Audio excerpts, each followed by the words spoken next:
Good morning. I wanted to briefly introduce Microsoft Teams and some of the features in Teams, specifically having to do with meeting stuff and sharing, so that we had a quick reference for anybody that needed some questions. So first off, I'm going to go ahead and switch my desktop view. Okay, so you'll notice that I'm in the bottom corner there. Okay, that is not a feature of Teams, unfortunately. That's OBS Studio, but it's free, and if you're interested, I can show you how to do that. It simplifies a lot of this, especially if you've got multiple monitors that you're working with and do a lot of presenting, because it allows you to stay within the frame, and it'll allow you to get a more realistic view of what everybody else is seeing in real time. So we'll go ahead and start with Teams. We'll create our own meeting in here that will join now. You'll notice that when you start, you can either choose to start with the camera on or the camera off. Right? In this case, you can see that I'm in the frame of the camera because that's what I'm broadcasting. So I'm going to turn my camera off because otherwise we'll all have an epileptic seizure. Right? And we'll just run through real quick the basics of Teams. Right? So when you have everything closed, you can see a picture of yourself or your camera if you're viewing it. So whatever is up here is what you're broadcasting. Down here in the toolbar, you have your meeting timer, turn your camera on and off, your mute or unmute your microphone, your share button, your additional actions button, and then you've got your chat and your participants. Okay, the red button hangs up. So these are toggles, so you can toggle these on and off. Alright, same thing with the chat. You can toggle the chat on and off. So I like to have my chat open. From this area here, I can do different things as an organizer. And you can also view information on your team members. So chat is exactly what it is. It's just a chat. Right, we'll get through the most interesting part for people right now, which is the share button. Right, so when you share, you can see that Teams gives you a bunch of options. All right, what you do and what you choose to share is going to be dependent on your setup at home. All right, so if you have a couple monitors, you can have your PowerPoint presentation presenter view in one window, but share the other view. So in this case, what we will do is I will go ahead and share a screen with you. All right, this is one of my monitors that I'm sharing. So if I want to, I can pretty much share anything in this window. So whatever I see, you see. So for instance, let me find something to share. So let me open a course catalog. So if I want to show you course catalog, and you'll see it's drug in real time. Alright, I also have to share it. Alright, there we go. Now I'm sharing my other monitor with you here. Alright, I'm actually sharing it in the Teams meeting. You can see with the red box. I did this with another video and I had to start over, but we can see that I'm sharing a course catalog, but I'm not sharing just the catalog, I'm sharing the entire window. Okay, for those of you with messy desktops like I have, one thing that I recommend you always do, you can right-click View and click on the Show Desktop icons, and this will get rid of all of your icons, and to get them back, right-click View, Show Desktop icons again. Alright, so this means you can keep a very disorganized desktop, but you don't have to share it with the world. Alright, so we're still sharing our course catalog here, and we can see when we bump our mouse against the top, we can give control to someone else, right? We can, and most importantly, well here, we'll go ahead and pin this, all right? If you click the pin button, this will stay there forever. I can give control to another presenter. I can share my desktop audio. This is where a lot of the issues are coming from with people not being able to share YouTube videos. Check and uncheck the box. So if there's a line through it, you're not sharing your desktop audio. If there's not a line through it, you are. Okay? And then you can stop presenting. So we'll stop presenting here. We'll go back to our Teams meeting, and we'll open up the share menu again. you can also share, we'll do this again, the individual course catalog. So in this case, all I want to share, we can see I still have it opened as a window in my other monitor, but what we're going to do is we will share it just as the presentation. So now, no matter where I move this thing, I have drug it over from my other monitor, we'll see that there's this box, okay?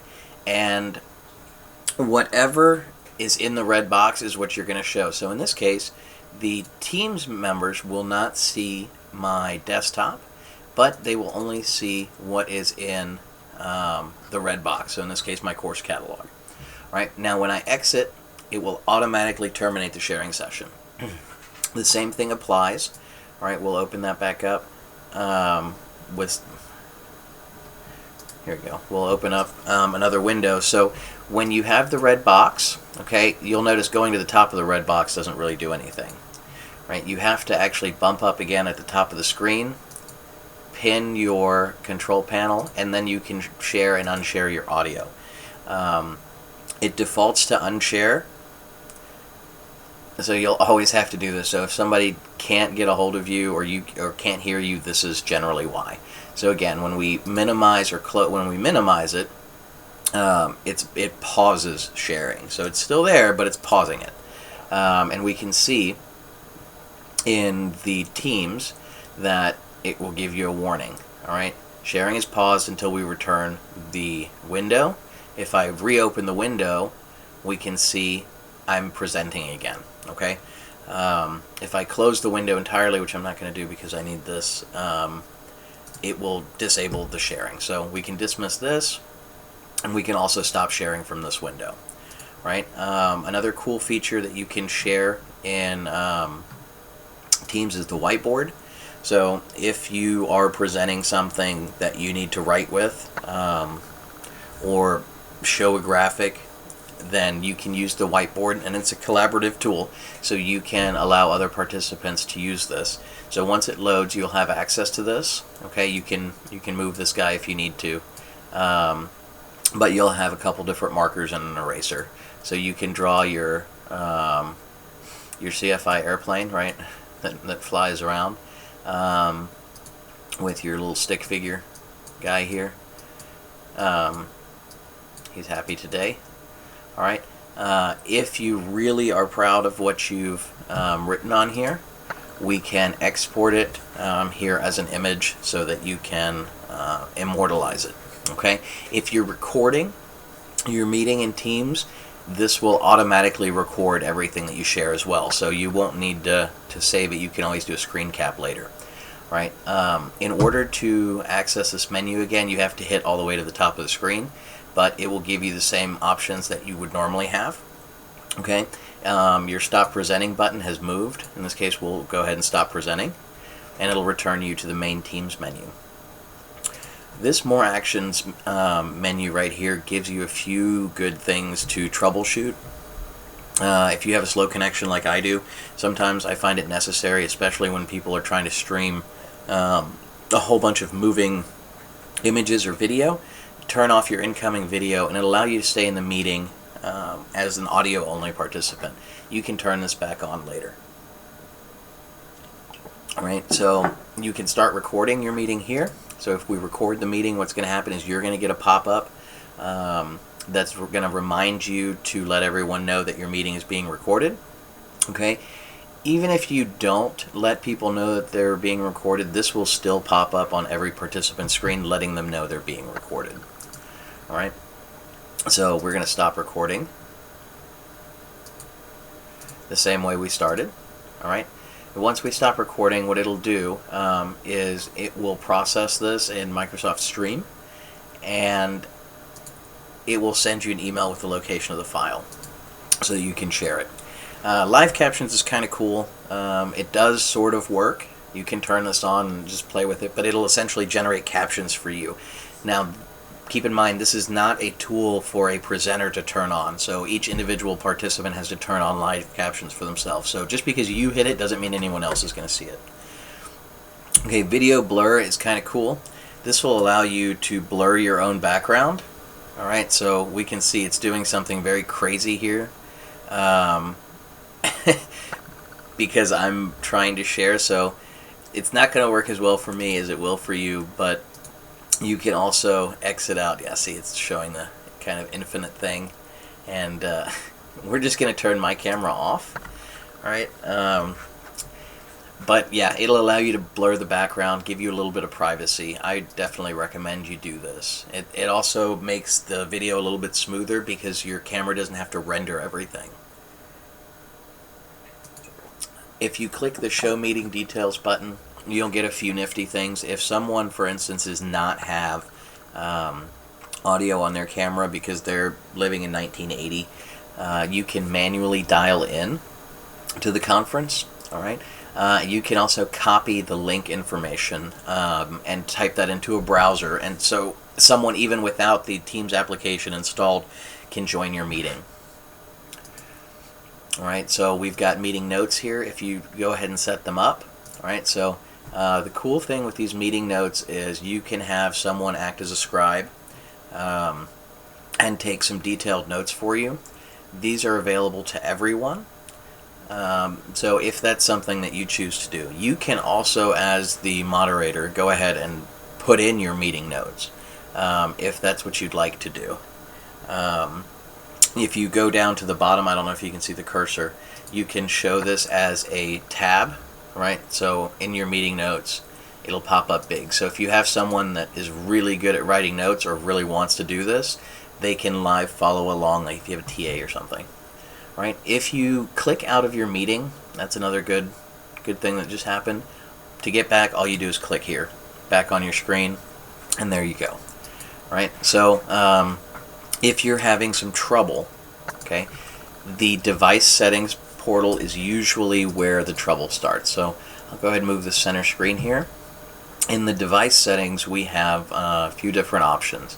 So with your audio devices, in this case it's just linked to the camera, but one of the most common things is not having incoming audio. So you can slide this independent of your system audio. So check this guy along with this guy down here because they're not necessarily linked together. Okay. Also check to make sure that you have the correct audio output selected so that you're not on your video card when you're using your monitor and whatnot. If you're having problems with your microphone, same thing. If you're one of those guys that has a streaming mic and want to use that instead of your camera, you're going to see it pop up here. You can also see a real-time view of your audio levels. It's not exactly what I would consider a precision measurement here, but it does let you know that your camera is picking up audio. And you can select your camera here. Okay, so I have only one real camera, and the other two are virtual cameras. But if you're having issues with your video not showing up, chances are you have some kind of driver issue, and you're just popped up there. So I don't know if you've noticed, but if you go back a couple seconds, you had a little error icon pop up here. So that's because I lost connectivity. So if you see that, or you see any error like a triangle with an exclamation point here, you're going to not be presenting anymore because you're not connected. Alright, for your meeting settings, this one's pretty cool. If you share presentations a lot, this private viewing will actually give someone access to your entire presentation. This can be good or bad. So if you have a lot of private notes, turn this off. It's on by default. So with this on, any participant can scroll through their PowerPoint at their own speed. In Top Hat, there's a feature that allows you to do something similar, but it only allows people to go back and view slides you've already shown. So if you have backup slides at the end of the presentation and you don't open them, your participants will never be able to view them. In Teams, if this is on, they can scroll through the entire presentation. So because it works by giving them access to the file in OneDrive. If you share a OneDrive presentation, it does not change their viewing privileges. So for instance, if you have a private presentation and you share it, people will be able to watch it as long as the meeting is open, but they can't go back later and look for it. In Teams, you can look for a whole lot of stuff. Pretty much everything you do in Teams is linked to OneDrive. So if you have a folder you're sharing with somebody, they'll be able to access it through Teams as well. All right, so I think that's it for the meeting intro. 15 minutes, I think, is long enough to hear me talk. So if you've got any other questions, let me know. I'll work on another video about OBS Studio and how to use like a real simple screen, green screen, or even Chroma Cam to give you the view that I have where you can see me in the corner. You can also move this. I can show desktops and a bunch of other stuff. It makes sharing a little bit easier, and you have some more advanced tools. I'll go ahead and show you what my view looks like. So on another monitor, we have a lot more options. We can transition to a real simple screen. We can load backgrounds for showing later. Okay, we can edit how we appear. I personally like this for showing PowerPoint presentations, because when I show a PowerPoint presentation, let me share one with you real quick. You'll have to see my messy desktop. Okay. When you share PowerPoint presentations this way, it allows you to stay within the frame, all right, while you're actually showing the presentation. So on my screens, what I have here on my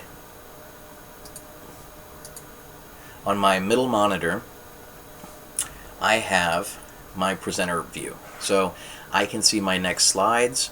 I can see pretty much everything in the presenter view. Okay, this is all that my meeting participants see. They will see anything that I do in the presentation as if I were giving it on a regular screen. So if I use a laser pointer, okay, we have the laser pointer. You can toggle forwards and backwards. It's literally just mirroring the screen. But it gives you a little bit more interaction with the people that you are displaying the content to. You can also do, some fun things and make your class a little bit more interesting. It really depends on how in-depth you want to get with it. The good thing is the green screen stuff is very, very, very simple. And even better, it's dreadfully easy to use, and you don't need to be very precise about it. So I actually don't have the ability to just show you my background, but essentially you're just hanging a green sheet behind you, and we can set up the chroma key to remove it, and you can replace it with whatever background you have. That's how the presentation windows work.